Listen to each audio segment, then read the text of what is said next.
Welcome back to another episode of the Briefcase of the Barn with me and Gary, series of the Furious and Curious show, where we talk about business, life, Christianity, and more. Episode 41, election special, election results special. Talk about the results. It's Monday night. Looks like the Liberals. April 28th. Yeah, looks like the Liberals have. It is a little daunting because this is kind of like the way the hockey games have been lately in the NHL, the playoff games. Like 2-goal leads obliterated in the last minute. I'm like, hey. I just saw on Twitter somebody posted maybe the advanced polling stations will win the Person of the Year award, and there will be some type of. It is close. What is it right now? 9 seats. Yeah, I haven't looked in a bit. I was at family, just hanging out, looking. What's your gut feeling? Liberals minority. Yeah. That was your guess too, wasn't it? Oh, somebody asked me what I actually thought.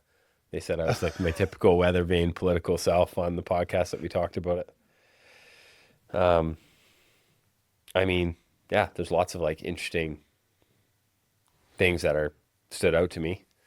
Mainly I'm sure anybody that follows politics, I am a little worried that everything we say now could be totally wrong in hindsight because you just never know. We're just going with what we got now. We're just going with what we got. That's fair. I mean, really what stood out to me was the obliteration of the NDP.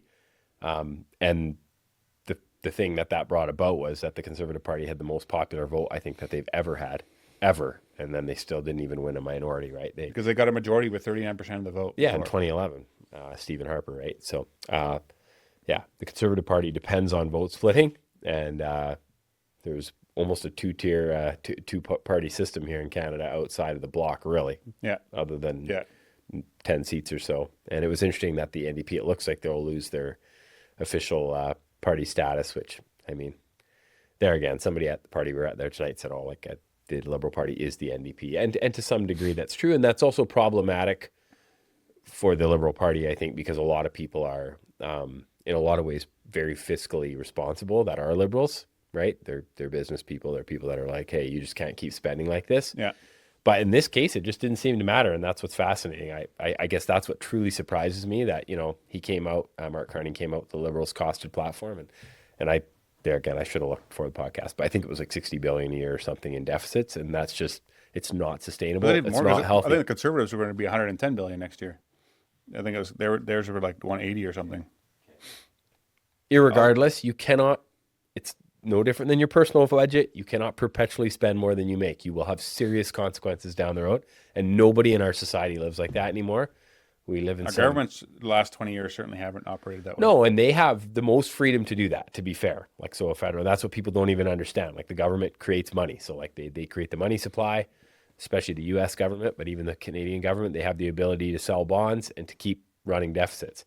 But there's some point when the rest of the world doesn't buy your debt's considered crappy. Yeah. And just like in a mortgage situation where if you have crappy credit, you can't get a mortgage at a normal interest rate, at some point the government has that, right? And that's determined by the bond market. And most people probably don't even know what the bond market is. It's way bigger than the stock market, and it matters a lot. And I think that there will come a day where Canadians will care, and by that point it'll be too late. And it will be the children of the people that are voting for the parties now that are running deep deficits, right? So anyways, I think irregardless of any other policy, irregardless of where you stood on social issues, I can't see it people thinking that it's wise to perpetually spend more than you make. And that's why I struggle with having a Liberal Party win now, because it's more spending. Yeah.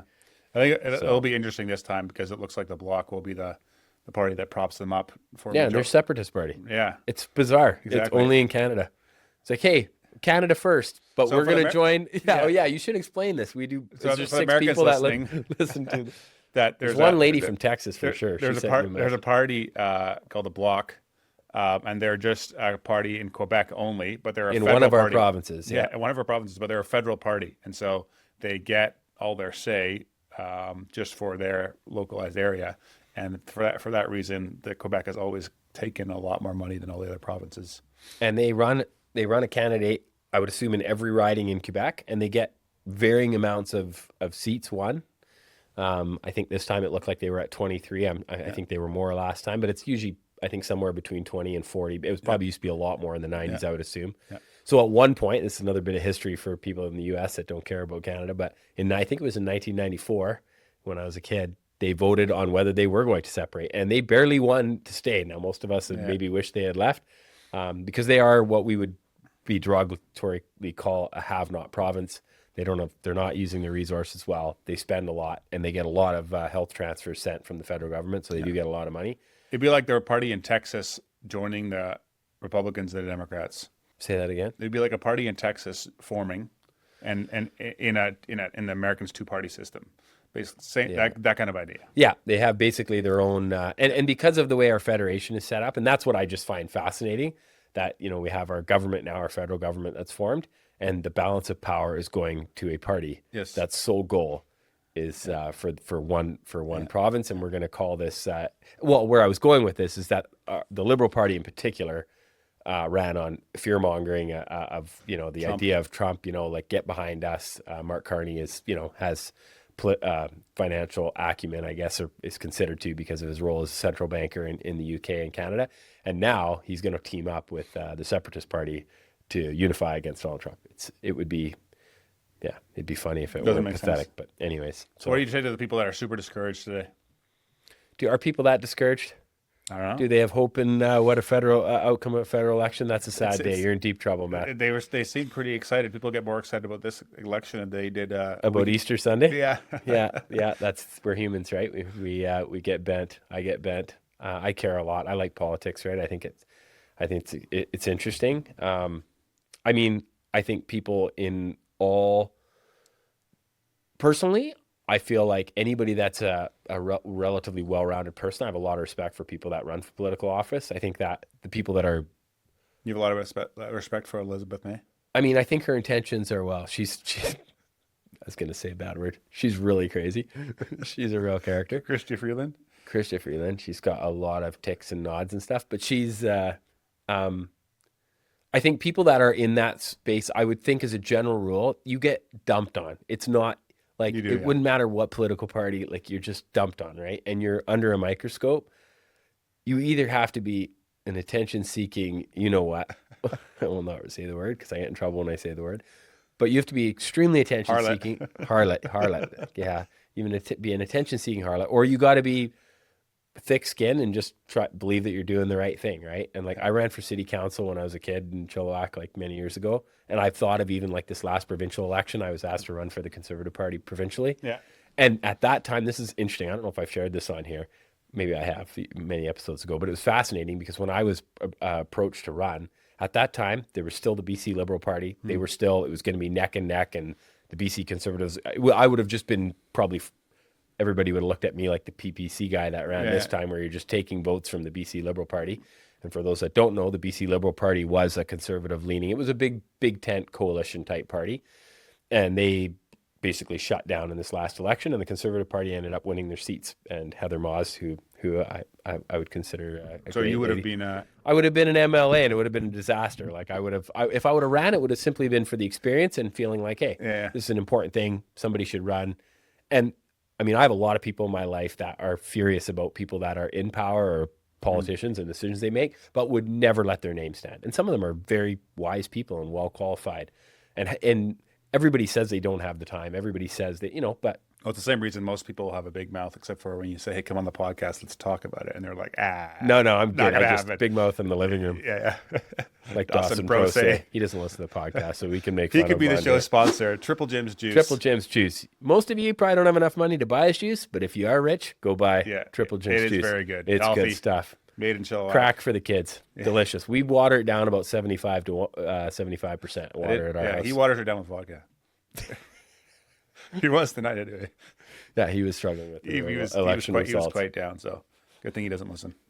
I asked Matt Keene, I texted him today. I said, from a Christian worldview, as he's a local pastor here, what could I say to that's truth that will encourage listeners? So he said, the Lord has a reason for permitting this. Perhaps it's the only way the nation will come to its knees in prayer, which made me wonder how many of conservatives that are upset tonight actually spent time praying. Well, lots of conservatives aren't Christians. So. Okay, so the ones that we know that would be Christians. And he said, it's not bad that Christians will have to learn to actually depend on God. Our faith is in his power. Our faith is his power is far too small. Now it's time for hope. We have the hope of Christ, and our nation will need to see that hope in us more than ever. And then he said, from here on, I'm going to start fasting more. Seems to be at loss for the limbs. Yeah, I thought too, one of the things I'd written down in the show notes was just, and I think I've mentioned it before, but I think, and there again, I should have fact checked this with on the internet, where all facts are. All facts are on the internet. Wikipedia, it's my favorite source. I think that the federal workforce has went up by about 40% since 2015, right? For the federal government. The federal government. Yeah. And I'm thinking, like, people just vote for their jobs. Yeah. And anyone with any level of IQ would have known that, a conservative government would have meant a loss of headcount. Because eventually that's what has to happen. That's but how you save money. 6 months ago, they wouldn't have. 6 months ago, the Liberals would have got a huge majority. The Conservatives would have got a huge majority 6 months ago. Yeah, and it was interesting too. I think that, and this is what Marie and I talked a lot about it last week, as it seemed like the polls. You and Marie talk about this quite a bit? Yeah, we do. Yeah. Okay, Marie's more of a political junkie than you think. Okay. I won't quote what she said. She won't skip forward this, only gentle and lowly, she'll skip forward. Yeah. Yeah, she cares a lot more about politics than you reading the whole gentle and lowly chapter to everybody. At least she's honest. You would give her credit just for being honest. Yes, you appreciate people that are rude and upfront. Yeah. Don't worry about what people think. Just speak the truth. That reminds me, actually. Okay. Total aside. We had a sermon on unity. Yes. From Ephesians chapter 4 or 6, I can't remember, verses 1 to 10 on Sunday, and it made me very convicted. And maybe this is not the podcast, share it in the middle of a divisive political podcast, but I did feel convicted about how both of us, myself anyways, have talked about, because I definitely have got, somebody mentioned to me the other day just how they felt I was pretty critical. So I am. Critical of what? Just other churches. Oh, okay. And I genuinely do not want to be that. And so I apologize to those that feel that way. And I feel like it's not a blessing to the kingdom. It's not helpful. And it's definitely not the space to do it. And if I had a genuine concern for another church, I would go to those leaders or go to just anyway. Would you? Yes. If you had a genuine concern. Well, yeah, I'm not good. This is not the place. No. This is not the platform, is what I'm saying. So that's what I'm apologizing for. Okay. It's like, and people, and that's back to being a politician. Like, you're in the political sphere. What you say does matter, and it will be used and held against you in court. Yeah. It just will. And the court of public opinion, if nothing else. So it was interesting. I don't know. I had it in my memory there. I did think about it as well, actually, on Sunday, about the unity thing. It made me think also about something I learned in coaching was what you focus on grows. Yeah. And to focus more on truth and what's good than to focus on what's not good. Like to focus on like what you should be doing rather than what you shouldn't be doing. I think it's really important. Yeah, and it's tough if even in this light where you have like a podcast, like nobody wants to hear positive, fun stuff, right? People, my kids go to YouTube to watch like plane crashes and natural disasters. Like they don't go there to watch, the plane landed well again. They want to see the plane go sideways. It's human nature. Yeah. So where I was going with that is people vote for their jobs. Mm-hmm. And I wrote, whether or not it will hurt them in any other way, long term, they're going to vote for their paycheck. No different than a conservative dairy farmer voting for the political party that best aligns with supply management or best supports supply management. Yeah, nice. I thought I would say that. Nice. Did you have a few upset dairy farmers that were mad at you for having Mad Max on the show? No, I did have a lot of conservatives that, I don't know if they were dairy farmers or not. There were a lot of people on my post on Facebook. I got a lot of angry people on my post on Facebook. Yeah. Okay. And a lot of comments on the video as well. I did. I looked at the comments on the YouTube video. Yeah. Haven't even watched the video yet, but I did go to the comment section because you said there was. So, what did people say on Facebook? What was the feedback roughly? I'll keep talking for a bit while I pull it up. Okay. I covered most of my notes already. I did the other thing I thought, and this is I've said this for a long time, that we are becoming a completely polarized society, and I don't like it. So as much as, in the sense of, hey, maybe I don't agree with the Bloc or the NDP or any other party or the Greens, like I wouldn't necessarily be aligned with their platforms. I like the idea of different political parties. I think that it's healthy to have different viewpoints. I wish we didn't have our system of government that we did. We could have all kinds of tiny parties. No, we don't want to go to proportional representation. Do you actually agree with I think it'll be better. I think it would be better. It would not be better. Did Jody Terpstra not teach you anything in social studies 11? I feel like we've had this conversation before too. Why do you think it would be better? You think that Because then people that actually like believed in their actual person will get in. Because like the conservatives now, they're not doing it, like for me, not doing anything against abortion, zero. Yeah, zero. They're spending a crap ton of money still in their plan. They're not fighting any other little big social issues. They're not really cutting government. Okay, you much. think every party is just moving directly to the middle to try grab as many votes as they can and then Canada stand for certainly nothing? is. No, there's some truth to that. And so, like, what are you actually voting for? You're just voting that the other guy isn't quite as bad. Like, you don't actually. Interestingly enough, and I don't remember much from 2015 for what Justin Shapers, going back before I was born. Justin Trudeau ran on that, was one of his political promises. I know. One of the many which he did not keep. Because And one of the biggest ones. seats. Well, what's that? He knew he would Of lose course, seats. but I mean that's how he got so much so much votes too, because all the NDP people were pumped, right? Okay, we're gonna get this guy in. He's gonna give us the ability to get. Okay, here's some comments on that video.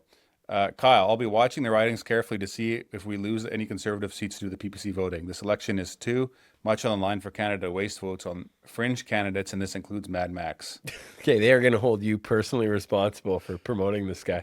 Pumping this right now is not the time. This selfish entity cost us the last 4 years of nothing but further deterrent and to Canada and Canadians. He's a effing nobody. He holds no seats. Vote for Max if you wish to flush your ballot down the toilet. Nope, he's a man with a vendetta. So I left a comment responding to everyone, but Well, your motto is good news, bad news, just getting the news. So you're willing to be dumped on if people are. I just had. watching I mean, if anybody, I challenged those people. Did you guys actually listen to the podcast? I doubt a lot of them did. They just Came straight to the comment Yeah, section. came straight to the comment section because I was just any opportunity you have to talk to a guy, I'll talk to you. I'm curious what you're about. Yeah. I want to know what you're about. Actually, I had good feedback from a guy today. He listened to my interview with Max and Tucker's interview with Max, and he said with mine, he actually came away understanding who Max was more. Okay. And Tucker more just talk about the Grab some talking points. and whatever, and didn't actually get to know the person. And that's what I'm always curious about. Yeah. Like, it's like Ask the who is the questions. person? Like, what actually drives you? What operates you? Like what do you care about? And why do you care about those things? And so I think I got that out of him a little bit. So. Yeah. The other thing I think, the one thought that I've had, and I mean, the political pundits were talking about it tonight too in the news, but, I think the main reason that Mark Carney got in was probably because of Donald Trump, because of the fear of, the idea of rallying together around, somebody with, financial acumen and just coming after being able to negotiate. But the reality is it's just not going to be that easy. And it's definitely not going to be that easy joining up with a separatist party and now having to hold the balance of power. Yeah. So, yeah, how long do we have? And they have a lot more power. They have a lot more election? power in the negotiations, right? The U.S. does. Well, and there's just really, we don't like, we're 10% of the size. We depend on the U.S. in every way, like literally for our security. And that's another thing I struggle with the political party that's like elbows up, but like we don't, I don't even know what that means. I haven't Googled it. Like I literally just have seen the term and people making fun of it, but it's the idea of like, what are we doing? Like our military spending someone is from in the U.S. the toilet. texted me that today. Like, what are Elbows you- up, and I'm like, what are you talking about? Yeah. What's What that are you about? I don't know. It was some lame thing, but I mean, you got a bunch of people that are just puppets and parrots with no idea really of how like weak our military is and how little we've spent on, even in places like NATO, like we've just completely abdicated and been thankful. And there again, I'm fine with that, but don't be a big mouth. Just be humble and realize where your help comes from. Yes. And that we depend on the USA, right? Yeah. And I mean, Even if it's Donald Trump. or whoever, yeah, we're not going to stiff arm the USA into we're not going to win in a trade war. Yeah. You know what I mean? Yeah. And so I just think, like I say, and I don't know what the negotiating tactic is. And I wouldn't want, I guess for me, I wouldn't want to be Mark Carney in that spot. I think like now you've done actually the easy Do you think part. he would get rid of that milk quota system? Who? Mark Carney? No. They don't have a lot of guts. Like they're not going to make tough decisions. They're and I think even in that sense, Pierre Poilievre, when he finally, I mean, I don't know if he'll run next time again now. I think he was barely hanging on to his seat tonight, maybe or maybe not win it. I mean, in a lot of ways, I think politically, federally, people will be obviously still very supportive of him because he really, he took the party, like the Conservative Party went up in seats, the NDP went down, and the Liberal parties, I think when we watched last, were pretty much the same, and there was 5 new ridings added. So they you know, they didn't add one seat. They're just, Yeah. it was really just the decimation of the NDP that helped them to kind of stay where they're at, right? So, and that there again, I could see that all changing. You know, I could see that in time. You know, in 4 years from now, and there's another election, Or in 1 year. or 1 year. But I mean, you know, Donald Trump may be gone, or maybe that tariff thing will be over, and you know, the way that our governments work, a lot of their revenue comes from taxation of product. And something like oil and gas, for example, like the lower the price of oil is, the less revenue they get. And so part of the reason that some of the huge spending from and I don't think a lot of people realize this, but 2021 and 22, a lot of those deficits were, I mean, they were huge still, but they were not as bad simply because The oil prices the were oil high. prices were so high. You know, gas, I don't forget what it was. So at why its are they peak. against putting pipelines in then? Because they're supposed to be fans of green energy, and it's a utopia. Like, I mean, I've plugged the Looney Hour on before here, but they had a podcast recently with a guy named Doomberg. Great podcast. Like, just it's natural gas and oil are here to stay, and obviously there are other forms of energy, but any form of energy that cannot be constant and on demand Won't work. won't work. And so even solar. Usually the and bloc is very against pipelines. You know, if they're going to be the party that's going to be the swing. Well, I mean, Mark Carney would appreciate that, because then at least you'll have a scapegoat for saying he can't build more pipelines, That's right? right. And the reality is that even just the cost, if you look at what it costs now to build these things and the red tape, all of that needs to change. There needs to be full scale, you know, change Cutting at that of level, red tape. cutting of red tape, and it's not going to happen. There'll probably need to be a Not with lot a liberal harder government. times. No, I think even the Conservative Party. I don't That's fair. think it's really, really hard to fire people and let people go, even if it needs to happen. So. Needs to get a little bit worse yet before it can get better. Yeah, and ultimately, it'll all sort itself out. And it doesn't matter that much. No, it's life on Earth here, right? It's going to be really broken and really sinful, and really horrible things are going to happen, and we shouldn't expect it. We shouldn't expect heaven on Earth. Yeah. And trust me, it wouldn't matter who's in power. It's not going to be that great. I think that's really what I find troublesome, in the sense of, like, for us as, you know, Christians, when we are hanging our hat on a non-Christian leader of a political party, you know, and Pierre Poilievre's a good example, like literally pro-choice, like fine with aborting babies. Like, if that's our savior, we're in deep, deep trouble, right? Deep trouble. Deep trouble. So I like I say, I mean, obviously I'm disappointed with the results. I can't believe that the party, like, what we're voting for, but really. Yeah. At dinner time tonight, I was reading the part where Jesus was crucified, and he said, one of the last things he said was like, Lord, don't condemn them for what they do, or Lord, forgive them for they know not what they do. Yeah. And that was like, so the Romans of the time, they were super anti-Christian or anti-Jewish. They were savages. And they were savages, and they killed the perfect person, right? Like, they killed Jesus, and his response was forgiveness. Like, he wanted to give them grace, and that made me think. I was like, oh, interesting. It's like, I don't like the government that's in, or that's probably going to get in, yeah, like, what's their disposition? And I like Matt's answer. Like, there's no better time to show our hope is not in some and be human. gracious. Just always be gracious, and always be kind, and always be loving, even if you're pissed, and that's hard to do. Yeah. And it's fascinating too, because I feel like we're heading into very, very hard times personally. Like, you can just feel Economically? I just feel like we're in very hard times, and so, like, I wouldn't have wanted to be Pierre Poilievre with the minority trying to figure stuff out with the Bloc, the Separatist Party, while trying to keep all his promises of hacking and like, let the Liberal government wear the carnage that's coming the next few years. I think they deserve it. They caused most of it, and eventually, you know what? It's probably got to get a lot worse before it gets better. Yeah. Let the Liberal Party wear it, and eventually people will be like, oh, wow, okay, all the slogans, all the sayings, all the, you know, whatever, it's all just verbal diarrhea, and there's got to be some hard decisions that need to be made, right? Yeah. So we'll see. Or higher taxes. I mean, you look at Higher taxes than we have? Holland has higher taxes than we have. Are you sure? No.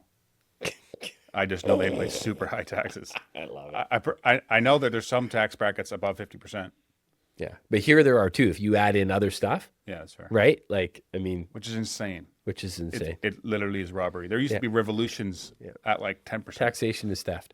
It's also interesting that, like, almost every tax, when it's implemented, especially early on, like with income tax and stuff, it was all temporary. It was because of war. Yeah.